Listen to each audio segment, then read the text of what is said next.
सुबह एक उपहार की भांति है, इसे हर्षोल्लास से स्वीकार करना चाहिए और आशा यही है कि हर सूर्य की नई किरण आपके जीवन में नव ऊर्जा का संचार करती रहे। सुप्रभात एवं स्वागत है आपका इस विशेष कार्यक्रम में। मैं हूं किरण भारद्वाज।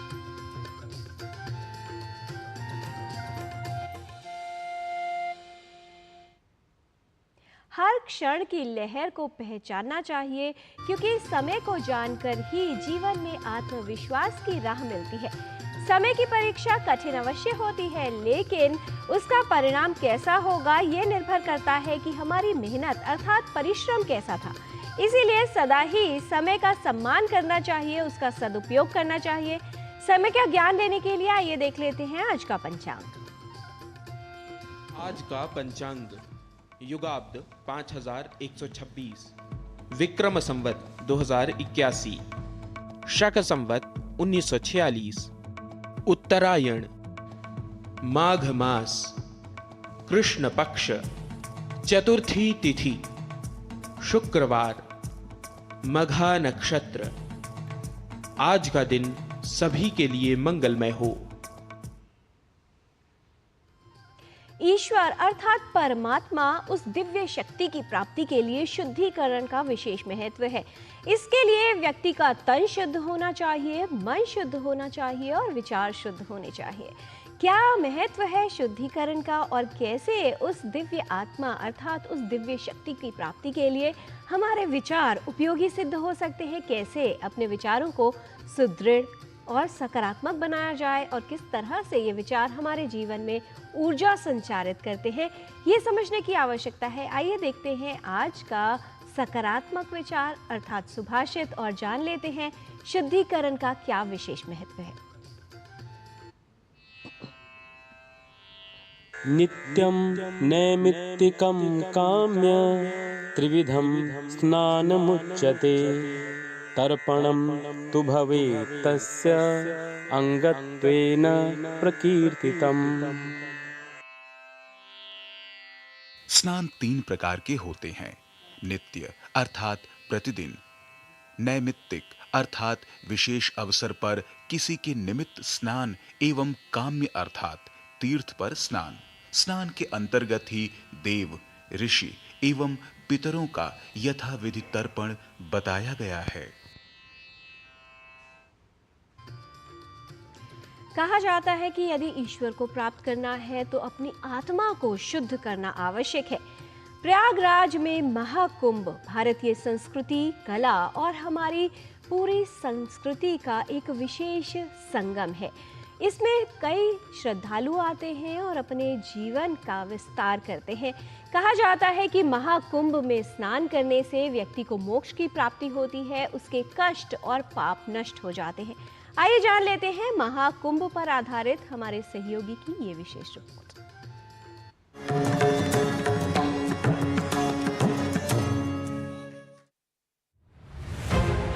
भारत वह देश है जो अपने धर्म, इतिहास, सभ्यता, त्योहार, भाषा, कला इत्यादि के लिए पूरे विश्व में प्रसिद्ध है और ये सभी चीजें ही भारत को एक खूबसूरत देश बनाती हैं। और इसी खूबसूरती में 4 चांद लगाते हैं भारत के सांस्कृतिक और धार्मिक मेले, जो हर वर्ष एक त्योहार की तरह ही काफी हर्ष उल्लास और धूमधाम के साथ मनाए जाते हैं। सबसे प्रमुख और सबसे बड़े स्तर के मेले की बात करेंगे, जिसका नाम है कुंभ मेला। आपने इस मेले का नाम तो जरूर ही सुना होगा और सुनेंगे भी, क्यों नहीं। आखिर यह मेला ही है इतना खास कि इसे घूमने के लिए करोड़ों देश भर से श्रद्धालु और विदेशों से पर्यटक आते हैं। और यही कुंभ मेला पूरे विश्व में सबसे बड़े धार्मिक समारोह के रूप में भी जाना जाता है। जहाँ एक और देवता जाते हैं, वहीं राक्षस, किन्नर, गंधर्व, मनुष्य, पशु पक्षी भी वहाँ प्रयागराज के कुंभ में जाते हैं। बंधुओं, आप देखेंगे कि विदेशी पक्षी प्रयागराज में उस समय आ जाते हैं, जिनको हम कभी नहीं देखे हैं भारत में, और वो विदेशों से पक्षी का रूप धारण करके ऋषि मुनि वहाँ स्नान करते हैं, गोता लगाते हैं। कुंभ मेले में सभी श्रद्धालु पवित्र नदियों में डुबकी लगाते हैं और ऐसा माना जाता है कि ऐसा करने से उनके सभी पाप धुल जाते हैं। साथ ही उनके द्वारा किए गए सभी बुरे कर्मों का प्रायश्चित भी होता है। और इसमें सच्ची श्रद्धा से नहाने वालों को जीवन और मृत्यु के चक्र से मोक्ष प्राप्त होता है। और इसीलिए यह मेला हिंदुओं के बीच एक मुख्य तीर्थ स्थल और त्योहार के रूप में जाना जाता है। प्रयाग को तीर्थ राज कहा गया है, तीर्थों का राजा कहा गया है। और वहां पर जो भी श्रद्धालु उपस्थित होता है, श्रद्धा के साथ, भावना के साथ, जो भी उसके पास शक्ति सामर्थ्य है, पूजन करता है, स्नान करता है, दान करता है, वहां पर लिखा जाता है कि कल्प कृतम पापम विनश्यति, कल्प कृत पाप को वह नष्ट कर देता है, यानी उसके जन्म जन्मांतर के पाप विनष्ट होते हैं। यह मेला प्रयागराज के त्रिवेणी संगम गंगा के तट पर स्थित हरिद्वार, गोदावरी के तट पर स्थित नासिक और शिप्रा नदी के तट पर स्थित उज्जैन में 12-12 साल के चक्र में मनाया जाता है।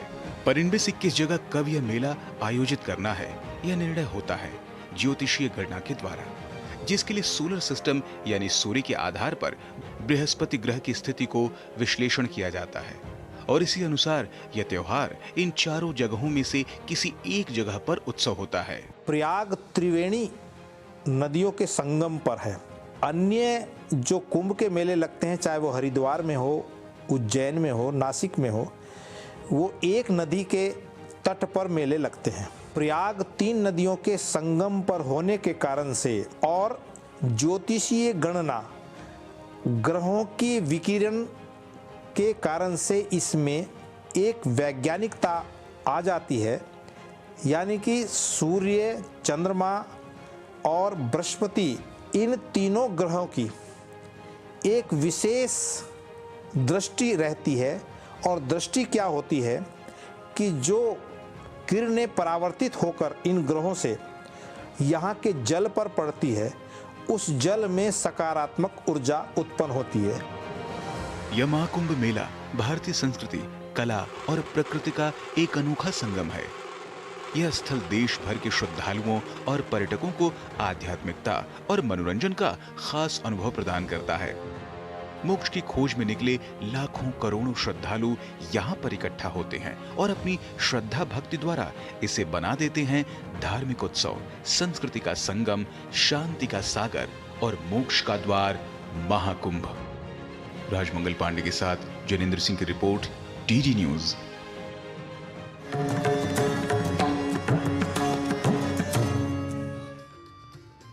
ग्रह हमारे जीवन में ऊर्जा का स्रोत बताए गए हैं और इनमें विशेष स्थान है सूर्य का, जिसके आधार पर कई पर्व और उत्सव मनाए जाते हैं। वहीं स्वास्थ्य की दृष्टि से भी उसे विशेष माना जाता है और इसी की गति के अनुसार ही ऋतुओं का परिवर्तन देखा जाता है। फिलहाल सर्दियों का मौसम चल रहा है और क्योंकि बच्चों की रोग प्रतिरोधक क्षमता कम होती है, इसलिए सर्दियों के मौसम का प्रभाव बच्चों पर अधिक और जल्दी होने की संभावना रहती है। ऐसे में सर्दियों के मौसम में बच्चों को रोगों से बचाव के लिए कौन सी सावधानियां रखनी उपयोगी सिद्ध हो सकती हैं और किन बातों का ध्यान रखना चाहिए, आइए देख लेते हैं इस रिपोर्ट में।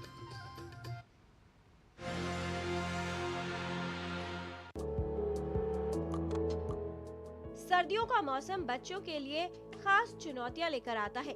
ठंडे मौसम में बच्चों की सेहत कई तरह से प्रभावित होती है, इससे बचाव आवश्यक है। जब ठंड बढ़ती है तो बच्चों की रोग प्रतिरोधक क्षमता पर प्रभाव पड़ता है और वो आसानी से रोग का शिकार हो सकते हैं। छोटे बच्चों और शिशुओं की त्वचा भी अधिक संवेदनशील होती है, जो ठंडी हवा से रूखी हो जाती है और उनमें समस्याएं होने की संभावना हो सकती है। सर्दी के मौसम में बच्चों में कई तरह के रोग और संक्रमण का खतरा बढ़ जाता है। सर्दियों के मौसम में बच्चों को सबसे पहली बात जो इन्फेक्शन होने का डर होता है, जिसमें सर्दी, खांसी, जुकाम वगैरह होने की डर रहती है। दूसरी चीज़ें होती है, बच्चों को ठंड लगने की डर होती है। और अगर पॉल्यूशन, आप पॉल्यूटेड एरिया में रहते हैं जहाँ पे पॉल्यूशन बहुत ज़्यादा है वातावरण में, उसके फिर अलग अलग उसमें समस्याएं हो सकती हैं। इसके अलावा डेंजर साइन जो हम बोलते हैं, कब माँ बाप को समझना चाहिए कि बच्चा हमारा ठीक नहीं है। अगर किसी कारण से बच्चों को इन्फेक्शन हो गई है, अगर फीवर 3 दिन से ज़्यादा हो गई है, फीवर ज़्यादा हो रही है, खांसी रुक नहीं रही है, सांस में तकलीफ हो रही है, मतलब अगर पसली तेज चल रही है, सांस तेज चल रही है, बच्चा जो पहले खा रहा था खाना कम कर दिया है, पीना कम कर दिया है, बच्चा बहुत ज़्यादा चिड़चिड़ा हो रहा है, बच्चा ठंडा पड़ रहा है या उल्टी कर रहा है, आप बिना टाइम वेस्ट किए, बिना समय नष्ट किए हुए आप सीधे डॉक्टर, नियरेस्ट डॉक्टर को कंसल्ट करें। अपने आप घर में बैठ के उसकी इलाज न करें तो बेहतर होगा। सर्दी के मौसम में बच्चों का श्वसन तंत्र प्रभावित होता है। ठंडी हवा के संपर्क में आने से बच्चों में श्वसन संबंधी समस्याएं हो सकती हैं। ऐसे में आवश्यक है कि बच्चों को ठंडी हवा से बचा कर रखा जाए। सर्दियों में बच्चों की विशेष देखभाल करना आवश्यक है, खासकर उनको सही तरीके से ढक कर रखना चाहिए। बच्चों को गर्म मुलायम कपड़े पहनाएं और देखें कि उनके हाथ, सिर व पैर अच्छी तरह से ढके हों। इसके अलावा स्वच्छता भी बच्चों को इस मौसम से बीमारियों से बचाने में उपयोगी सिद्ध हो सकती है। सर्दियों के मौसम में बच्चों को अधिक ठंड में बाहर न लेकर जाएं और कमरे का तापमान नियंत्रित रखें। इस बात पर भी ध्यान दें कि ब्लोअर और हीटर का अधिक प्रयोग न करें, जिससे कमरे में नमी बरकरार रहे। लेयर्स में कपड़े पहनाइए। पहला परत जो होनी चाहिए थोड़ी पोरस कॉटन की या फिर लाइट पॉलिस्टर की होनी चाहिए। दूसरी परत स्वेटर हो गई। तीसरी परत में सब जो कि विंड को प्रोटेक्ट करती है उस तरह की जैकेट पहननी चाहिए। आपके सर कवर होनी चाहिए, फेस कवर होनी चाहिए, जिसके लिए टोपी पहननी चाहिए, ग्लव्स पहननी चाहिए, जूते अच्छे होने चाहिए। इसके अलावा अगर आप बच्चे सर्दी में बहुत ज़्यादा देर तक हैं, कोशिश कीजिए कि थोड़ी वार्म एरिया में ले आइए, थोड़ा वार्म एरिया में रहिए, दोबारा फिर ले जाइए उसको। बच्चे एक्टिव होने चाहिए। नॉर्मली आमतौर पर बच्चे एक्टिव होते भी हैं। साथ में न्यूट्रिशन का ध्यान रखिए और ज़रूरी है कि बच्चों को बीच में पानी जरूर पिलाइए। अक्सर हम मानते हैं कि पानी सर्दी में कम ज़रूरत पड़ती है, लेकिन हाइड्रेशन पूरे बॉडी के लिए भी ज़रूरत है, स्किन के लिए भी ज़रूरत है। आप इसके अलावा बच्चों को टाइमली उसको वैक्सीनेशन लगवाएं जो भी बच्चे की ड्यूज होती हैं, और नॉर्मल साफ़ सुथरा हाथ धोना और बीच बीच में सफाई करना, इस चीज़ों का ध्यान रखें। बच्चों की त्वचा और श्वसन तंत्र की समस्याओं से बचाव के लिए सावधानी रखें। यदि घर में किसी को सर्दी जुकाम जैसे लक्षण हैं, तो वो बच्चे से सुरक्षित दूरी बनाकर रखें। बच्चों को कोई समस्या हो तो विशेषज्ञ को दिखाएं, स्वयं इलाज न करें।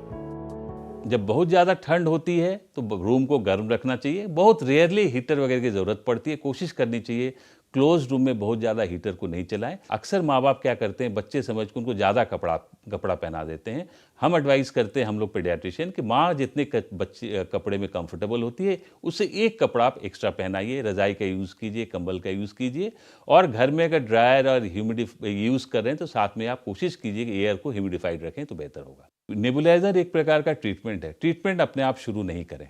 अगर डॉक्टर एडवाइस करता है कि कैसे नेबुलाइजेशन करना है, कौन सी दवाई डालनी है, क्योंकि अक्सर होता है कि नेबुलाइजेशन के अंदर जो दवाई हम डालते हैं वो दवाई सांस में तो रिलीव करती है, लेकिन वो दिल पे भी प्रभाव करती है। इसलिए जो अपने आप घर में ट्रीटमेंट नहीं दें।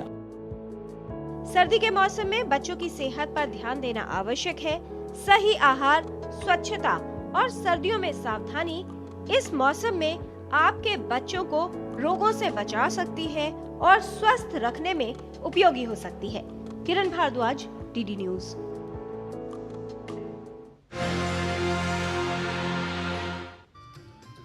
बच्चों में सर्दियों में कोई समस्या होने पर उसके लक्षणों को लेकर लापरवाही न करें, क्योंकि एक छोटा सा लक्षण गंभीरता में बदल सकता है। इसलिए सतर्क रहें और विशेष तौर पर सर्दी से बचाव के लिए बच्चों को अच्छी तरह से ढक कर रखें। छोटी छोटी सावधानियां सर्दियों के मौसम में भी आपके बच्चों को सुरक्षित और स्वस्थ रखने में उपयोगी हो सकती हैं।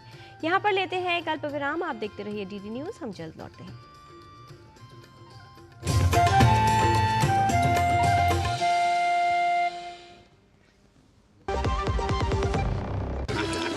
मिठाई तो हमारे जमाने में होती थी। हाँ तो जाइए ना अपने जमाने में। रोमांस तो हमारे जमाने में होता था। पेमेंट भी उसी जमाने का है। अरे भैया डिजिटल पेमेंट करना सीखिए नए जमाने में। इजी, सेफ एंड फास्ट है। हमने तो इनको डिजिटल पेमेंट करना सिखा दिया। आपने ये सेल्फी लेते हैं, ये हमारे जमाने का है। आरबीआई कहता है कि डिजिटल पेमेंट अपनाओ, औरों को भी सिखाओ। एक ऐसा तबका जो रिटायरमेंट के बारे में आज भी बिल्कुल नहीं सोचता, वो है औरतें। औरतें कमा के भी वल्नरेबल हैं। सो एनपीएस एक इक्वालिटी ला रहा है। हम सब एक बराबर प्लेटफॉर्म पे हैं। अपने बेहतर कल को सुनिश्चित करने के लिए एनपीएस जरूरी है।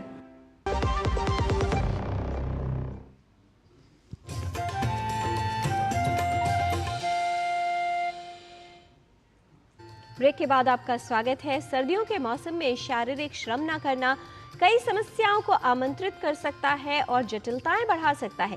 बहुत से लोग हैं जिन्हें यह लगता है कि ठंड अधिक है तो बाहर कैसे व्यायाम के लिए जा सकते हैं। ऐसे में आइए देख लेते हैं कुछ ऐसी योगिक क्रियाएं जो आपको इस मौसम में सक्रिय रहने में उपयोगी हो सकती हैं। नमस्ते, हरिओम। मैं हूँ आचार्य प्रतिष्ठा। सर्दियों में एक बहुत बड़ी समस्या ये हो जाती है कि हम एक्टिव ही नहीं रहते हैं, हमको आलस्य बहुत आता है और उसका कारण है गरिष्ठ भोजन करना, बहुत सारे कपड़े पहन लेना। और जब एक बार हम एक्टिविटी को छोड़ देते हैं तो फिर हमारा शरीर उसका यूज्ड टू हो जाता है और शरीर कहता है और थोड़ा लेट ले, थोड़ा रजाई में घुस जा, थोड़ा और खा ले, और ये एक विशियस साइकिल शुरू हो जाता है जिसमें हम आगे बढ़ते रहते हैं। ऐसे में ज़रूरी है कि हम अपने शरीर को एक्टिव रखें। हालांकि ऊर्जा गति का अभ्यास, सूर्य नमस्कार का अभ्यास, यानी शरीर को हिलाने वाले जितने भी अभ्यास हैं, broaden up, twisting, bending, stretching, लेकिन इनिशियली बहुत सारे लोग उतनी भी हिम्मत नहीं कर पाते कि नहीं हम तो रजाई में पड़े, बस कुछ बैठे बैठे ही करवा दो। तो ठीक है, कोई बात नहीं, जहाँ आप हैं वहीं से शुरू कीजिए। तो जो आलस ऑलरेडी जिनको घेर चुका है वो भी, या जो एक्टिव हैं थोड़े बहुत, वो भी सब इसका अभ्यास कर सकते हैं। क्या भारत योग की विरेचन गति, और इसके सारे स्टेप्स आपको करने हैं। तो पहला स्टेप आप खड़े होकर भी कर सकते हो, बैठ के भी कर सकते हो। बाकी के तीनों स्टेप्स आपको बैठ करके ही करने हैं। कैसे करना है? हाथों को अपने 90 डिग्री के एंगल पर लाएंगे। ये इंस्टेंट बॉडी में हीट जनरेट करेगा, गर्माहट लाएगा, एक्टिविटी को बढ़ाएगा, रक्त के प्रवाह को बढ़ाएगा, ऑक्सीजन के फ्लो को बढ़ाएगा, लंग्स की कैपेसिटी को इंक्रीज करेगा, चेहरे पर ग्लो लेकर के आएगा, एक एक ऑर्गन में ऊर्जा का संचार होगा। अद्भुत प्रैक्टिस है। तो इसके बारे में हम बहुत देर तक भी बहुत कुछ बोल सकते हैं, लेकिन अभी तो हमें प्रत्यक्षम किम प्रमाणम, तो सीधा सीधा करते हैं और देखते हैं क्या इससे लाभ होने वाले हैं। तो हाथों को 90 डिग्री की मुट्ठी बना लिया, 90 डिग्री के एंगल पर टिका दिया। सांस भरते हुए हाथ खोलना, सांस छोड़ते हुए वापस ले आना।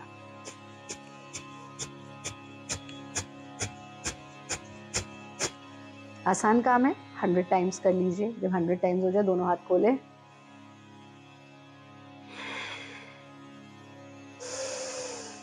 तीन बार लंबा गहरा सांस ले लीजिए। 100 ज्यादा लग रहा है, 50 से शुरू कर लीजिए। तो 50-50 के 4 राउंड आप कर लीजिए। ये हो गया पहला स्टेप। ये खड़े होके भी हो सकता है, बैठ के भी हो सकता है। दूसरा स्टेप ऐसे बैठ करके ही करना है, जमीन पे नहीं बैठ सकते तो कुर्सी पर बैठ जाइए। दाएं हाथ के अंगूठे से दाएं स्वर को बंद करना, बायां हथेली खोल कर रखेंगे और बाएं नॉस्ट्रिल से सांस छोड़ना।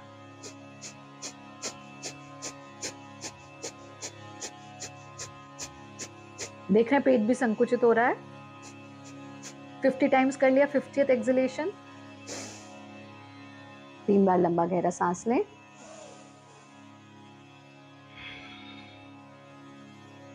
तीन बार ऐसा कर लीजिए। दूसरा स्टेप। तीसरे स्टेप में दाएं हाथ के ही तीसरी उंगली से लेफ्ट नॉस्ट्रिल को बंद करेंगे और राइट नॉस्ट्रिल से एक्सहेल 50 टाइम्स।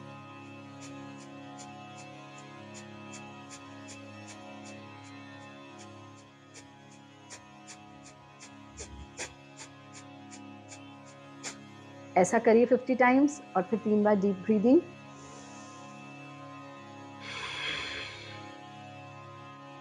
चौथे स्टेप में हमको अंगूठा और तीसरी उंगली दोनों से एक चिमटे जैसा बना लेना है। एक तरफ से एक्सहेल करना है, दूसरी तरफ से एक्सहेल करना है। देखिए, दोनों तरफ से सांस छोड़ना है, ये महत्वपूर्ण है।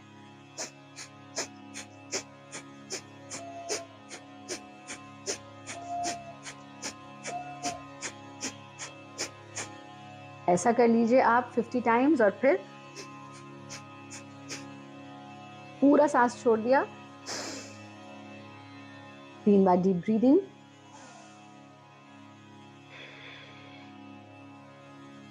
शांत भाव से थोड़ी देर बैठे, फिर धीरे धीरे से आंखों को खोल लेना। विरेचन गति भारत योग की एक बहुत पॉपुलर गति है और ये एक निरापद क्रिया है। सभी लोग इससे लाभान्वित हो सकते हैं। अगर आपको भी सर्दियों में इनएक्टिविटी महसूस हो रही है तो आप विरेचन गति का नियमित अभ्यास कीजिए, लेकिन साथ में भोजन को थोड़ा सात्विक रखिए। बहुत गरिष्ठ भोजन, पराठे, पकौड़े, पूड़ी, इसे थोड़ा अवॉइड कीजिए क्योंकि ये आपके शरीर को और इनएक्टिव करेगा। सर्दियों में हम सलाद नहीं खाते हैं, फ्रूट्स बहुत कम हो जाते हैं, जबकि संतरा, अनार, इतना कुछ आता है। तो थोड़े फलों का सेवन कीजिए और हल्का भोजन करें ताकि आप भी हल्के रहें। आप सब खुश रहें, आनंदित रहें, हंसते रहें, मुस्कुराते रहें। नमस्ते। शारीरिक रूप से स्वस्थ रहने के लिए सक्रिय रहना बहुत ही उपयोगी होता है। ठीक उसी प्रकार मानसिक रूप से स्वस्थ रहने के लिए कुछ नई चीजें सीखना अति उत्तम माना गया है। आइए संस्कृत का ज्ञान लेने के लिए चलते हैं हमारे सहयोगी नारायण दत्त मिश्र के साथ संस्कृत पाठशाला में।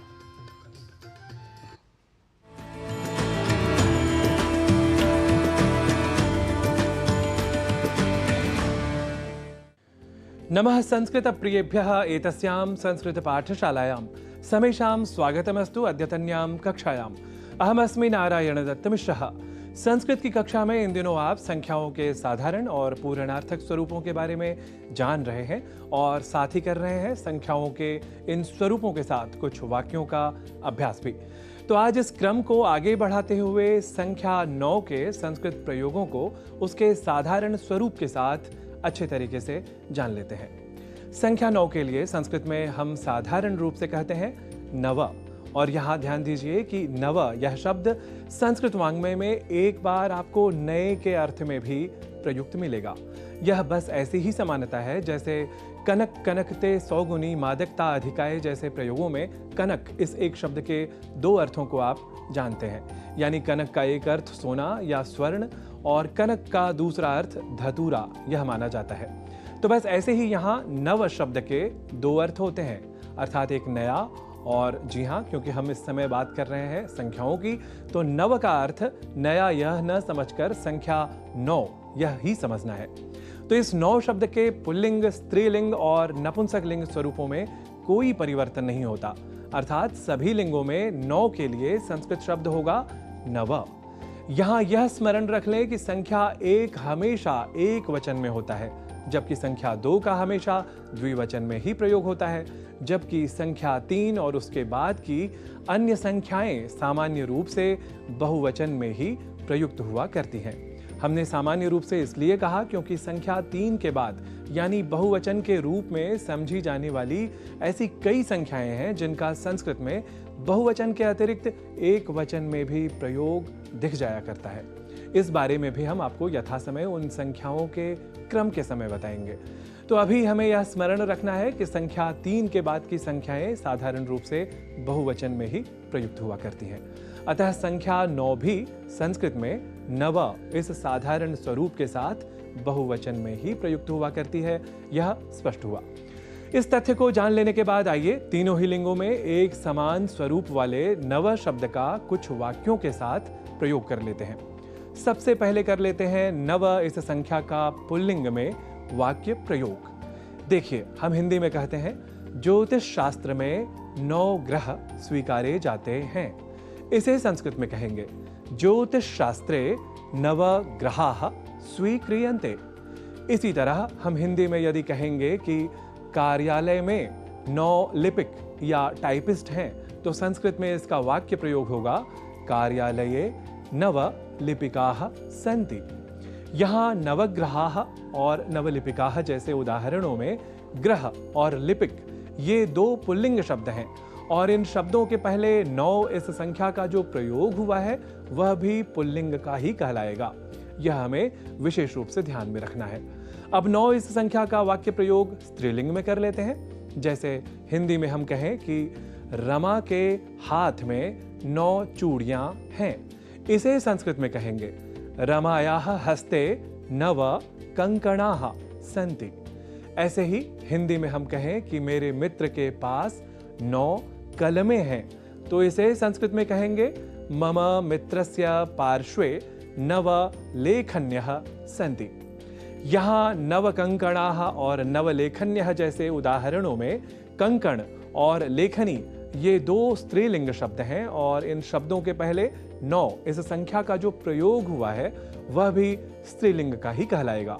यह हमें विशेष रूप से ध्यान में रखना है। अब 9 इस संख्या का वाक्य प्रयोग नपुंसक लिंग में हम कुछ यूं कर सकते हैं। पहले राज दरबार में 9 रत्न हुआ करते थे, इसे संस्कृत में कहेंगे पूर्वम राजसभायां नव रत्नानि भवन्ति स्म। राज दरबार में 9 रत्न, इसका आशय आप सभी समझ ही चुके होंगे, जहां 9 रत्न 9 विशेष गुणी व्यक्तियों के लिए प्रयोग किया जाता रहा है। अब बढ़ते हैं अगले वाक्य प्रयोग की ओर। राहुल सांकृत्यायन की 9 पुस्तकें मेरे पास हैं। इसे संस्कृत में कहेंगे राहुल सांकृत्यायनस्य 9 पुस्तकानि मम पार्श्वे सन्ति। यहाँ नवरत्नानि और नव पुस्तकानि जैसे उदाहरणों में रत्न और पुस्तक ये 2 नपुंसक लिंग शब्द हैं और इन शब्दों के पहले 9 इस संख्या का जो प्रयोग हुआ है वह भी नपुंसक लिंग का ही कहलाएगा। यह हमें विशेष रूप से ध्यान में रखना है। तो आज आप सभी संख्या 9 के साधारण संस्कृत स्वरूप से हुए परिचित। अब संस्कृत पाठशाला की अगली कक्षा में जानेंगे संख्या 9 के ही पूर्णार्थक शब्दों के संस्कृत स्वरूप के बारे में। तब तक के लिए मुझे दीजिए अनुमति। नमो नमः।